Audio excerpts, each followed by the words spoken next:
Prabha talk சேனலுக்கு subscribe பண்ணி support பண்ணுங்க. ஏன்னா நீங்க இருக்க நம்பிக்கையில தான் நான் இங்க இருந்து தைரியமா பேசிட்டு இருக்கேன். நன்றி.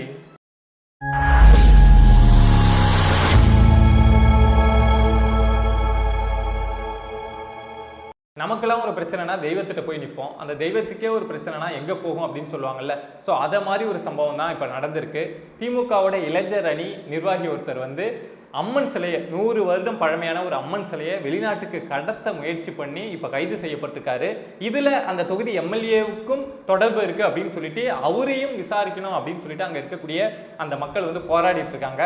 ஸோ அது என்ன சம்பவம் அப்படிங்கிறத இந்த வீடியோவில் பார்க்க போகிறோம். அதே மாதிரி கூடுதலாக ஒரு 2-3 விஷயம் நடந்திருக்கு. ஸோ அதை பற்றி தான் நம்ம இந்த வீடியோவில் பேச போகிறோம். ஒட்டப்பிடாரம் பக்கத்தில் இருக்கக்கூடிய ஒரு பழமையான கோயிலுங்க. அந்த கோயிலில் ஒரு 100 வருடம் பழமையான ஒரு அம்மன் சிலை அப்படிங்கிறது இருந்திருக்கு. ஸோ அந்த சிலையை அந்த பகுதியை சேர்ந்த திமுகவில் இளைஞர் அணி நிர்வாகியாக இருக்கக்கூடிய விக்கி என்கிற விக்னேஷ் வந்து வெளிநாட்டுக்கு கடத்த முயற்சி பண்ணியிருக்காரு. ஸோ இந்த விஷயம் அங்கே இருக்கக்கூடிய மக்களுக்கு தெரிய வந்து அவங்க காவல்துறைக்கு தெரிவித்து அந்த விக்கியை வந்து இப்போ கைது பண்ணியிருக்காங்க.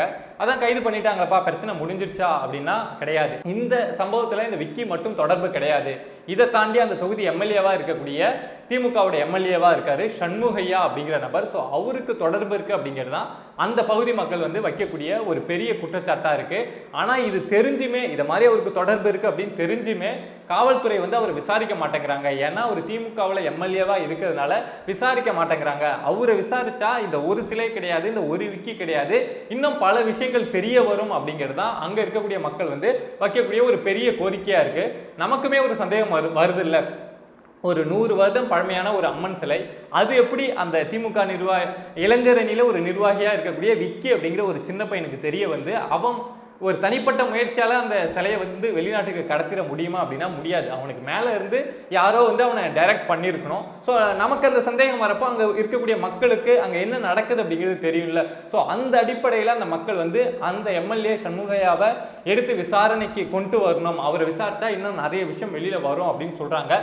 பட் தமிழ்நாடு காவல்துறை வந்து இல்லை, அவரை விசாரிக்கவே முடியாது அப்படிங்கிற மாதிரி அடம் பிடிச்சிட்டு இருக்காங்க. பட் மக்கள் கோரிக்கை வச்சுட்டு இருக்காங்க. இதை தாண்டி சில அரசியல் தலைவர்களும் இந்த விஷயத்தை வந்து திமுக மூடி மறைக்க கூடாது, சரியான விசாரணை நடத்தணும் அப்படின்னு அறிக்கைகள் விட்டுட்டு இருக்காங்க.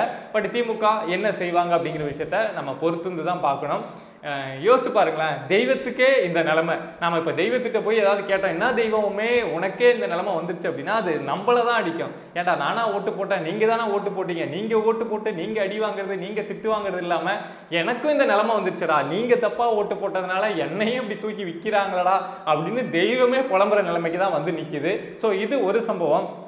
இன்னொரு சம்பவம் என்ன அப்படின்னா 2024 டிசம்பர் மாதம் ஒரு விஷயத்தை கேள்விப்பட்டிருப்பீங்க. தென்பெண்ணை ஆற்றில் வந்து ஒரு 16 கோடி ரூபாயில் திருவண்ணாமலை பக்கத்தில் வந்து ஒரு பாலம் அப்படிங்கிறத கட்டியிருந்தாங்க. பட் அப்போ வந்து திருவண்ணாமலையில் பெஞ்ச மழையில் அந்த பாலம் கட்டி திறப்பு விழா முடிஞ்சு 3 மாதம் தான் ஆயிருந்தது. பட் அந்த பாலம் வந்து அந்த மழையில் வந்து முழுசாக அடிச்சுட்டு போயிடுச்சுங்க. 16 கோடி ரூபா செலவு பண்ணி கட்டப்பட்ட பாலம் 3 மாதம் 90 நாள் கூட முழுசாக ஆகலை. பட் தண்ணியில் அடிச்சுட்டு போயிடுச்சு. அதுக்கு அந்த ஏரியாவோட அமைச்சராக இருக்கக்கூடிய ஏவாவேலு என்ன சொன்னார் அப்படின்னா, இது அணையிலேருந்து தண்ணியை வேகமாக திறந்து விட்டுட்டாங்க, ஸோ அதனால் பாலம் அடிச்சுட்டு போயிடுச்சு அப்படின்னு ஒரு விளக்கம். ஏங்க, பாலம் வந்து ஆற்று மேலே கட்டாங்கன்னா எதுக்கு? தண்ணி அதிகமாக வரும், மக்கள் போக்குவரத்துக்கு கஷ்டமாக இருக்கும் அப்படின்னா பாலமே கட்டுறது. பட் அந்த தண்ணி அதிகமாக வந்துட்டதுனால பாலம் அடிச்சுட்டு போயிடுச்சு அப்படின்னு சொல்கிறதுக்கு அதுக்கு பாலமே வேணாமே.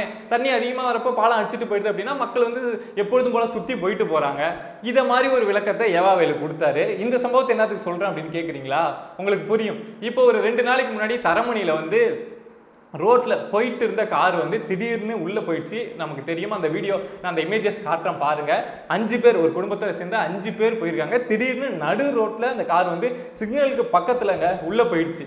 அதுக்கு வந்து என்னடா ஆச்சு, தரமில்லாத ரோடு போட்டிங்களே, இப்படி 5 பேருக்கு ஏதாவது ஆயிருந்ததுன்னா என்ன பண்ணுறது? அது காருங்கிறதுனால அப்படி இருக்குது. இதே ஒரு பெரிய பஸ்ஸு போயிருந்து உள்ளே போயிருந்ததுன்னா என்ன பண்ணுறது இப்படின்லாம் கேள்வி கேட்குறப்போ, இது வந்து தரம் இல்லாத ரோடெலாம் போட்டதுனால இப்படி நடக்கலை, அங்கே மெட்ரோ வேலை நடக்குது, இங்கே அந்த வேலை நடக்குது, ஸோ அதோட அதிர்வில் இந்த விஷயம் நடந்துருச்சு அப்படின்னு அப்படிங்கிறத உருட்டினாங்க. பட் மெட்ரோ துறையிலேருந்து இப்போ அந்த டிபார்ட்மெண்ட்லேருந்து என்ன சொல்லியிருக்காங்க அப்படின்னா, நாங்கள் குழி நோண்டினதுக்கும் இந்த பள்ளம் ஏற்பட்டு அந்த கார் உள்ளே போனதுக்கும் எந்த சம்பந்தமும் கிடையாது அப்படின்னு ஒரு விஷயத்த சொல்லியிருக்காங்க. இந்த சம்பவம் நடந்து 2 நாள் ஆகுதா? இப்போ மழை பெஞ்சதில்லை. இப்போ எல்லாம் நீங்கள் பார்க்கக்கூடிய நிறைய பேரோட ஊரில் வந்து மழை அப்படிங்கிறது பேஞ்சிட்டு இருக்கலாம். ஸோ அப்படி பேஞ்ச மழையில் கள்ளக்குறிச்சி பக்கத்தில் இருக்கக்கூடிய திருக்கோவிலூர் அப்படிங்கிற அந்த ஊருக்கு பக்கத்தில் இருக்கக்கூடிய கெடிலம் ஆறு கேள்விப்பட்டிருப்பீங்க. அந்த ஆற்றுல 8 கோடி ரூபா செலவு பண்ணி போக்குவரத்துக்காக ஒரு பாலம் அப்படிங்கிறத கட்டியிருக்காங்க. அந்த பாலம் வந்து இன்னும் முழுசாக திறக்கப்படலைங்க, இன்னும் பயன்பாட்டுக்கே வரல. கட்டியிருக்காங்க, திறப்பு விழாக்காக வெயிட் பண்ணிட்டு இருந்திருக்காங்க. இந்த டைமில் பார்த்து மழை அப்படிங்கிறது பெஞ்சிருச்சு. ஒன்றும் பெரிய மழைலாம் பெய்யல, இந்த மழை நாள் மாதிரி மழைலாம் பெய்யல, சும்மா சம்மரில் அப்பப்போ வர மாதிரி தான் மழை பெய்யுது. இந்த மழைக்கே தாங்காமல் அந்த பாலம் அப்படிங்கிறது ஒரு பக்கம் வந்து அப்படியே உள்வாங்கிடுச்சுங்க. 8 கோடி ரூபா செலவு பண்ணி கட்டப்பட்ட ஒரு பாலங்க, ஒரே ஒரு மழை தான் பெஞ்சிருக்கு, இப்போ உள்ளே வாங்கிடுச்சு. அந்த பாலத்தில் மக்கள் நாங்கள் போகவே மாட்டோம் அப்படின்னு பயப்படுறாங்க. ஏன்னா போகிறப்போ ஏதோ ஒரு காரோ ஏதோ ஒரு வண்டியோ இல்லை ஏதோ ஒரு லாரியோ போகிறப்போ உள்ளே வாங்கிடுச்சுன்னா என்ன பண்ணுறது, நாமளும் ஆற்றுக்குள்ளே தானே போகணும் அப்படிங்கிற அடிப்படையில் அந்த பாலத்தை வந்து நாங்கள் பயன்படுத்தவே மாட்டோம் அப்படின்னு மக்கள் வந்து சொல்லிட்டு இருக்காங்க. நான் இந்த சம்பவம் எல்லாத்தையும் எதுக்கு சொல்கிறேன் அப்படின்னா, இங்கே கட்டக்கூடிய அந்த கட்டுமானம் இருக்குல்ல, எந்த அளவுக்கு மோசமாக இருக்குது அப்படிங்கிறத நீங்கள் புரிஞ்சுக்கணும். இதுக்கு முக்கிய காரணமாக திமுகவில் இருக்கக்கூடிய சம்பாதிக்க முடியாமல் நிறைய பேர் இருப்பாங்கல்ல, ஸோ அவங்களே சொல்லக்கூடிய விஷயம் என்ன அப்படின்னா, அந்த முன்னாடிலாம் வந்து ஒரு கான்ட்ராக்ட் ஒதுக்குறாங்க அப்படின்னா அதில் ஒரு 10% 15% மேலே இருக்கிறவங்க எடுத்துப்பாங்க. ஆனால் இப்போ 40%லேருந்து 70% வந்து கமிஷனே எடுத்துக்கிறாங்க. மிச்சம் இருக்கக்கூடிய ஒரு 30%ல் எப்படி ஒரு வேலையை வந்து தரமாக செஞ்சு முடிக்க முடியும்? ஸோ அதனால தான் இப்படி நடக்குது அப்படின்னு திமுகவில் இருக்கக்கூடிய நிறைய பேரே புலம்புறாங்க.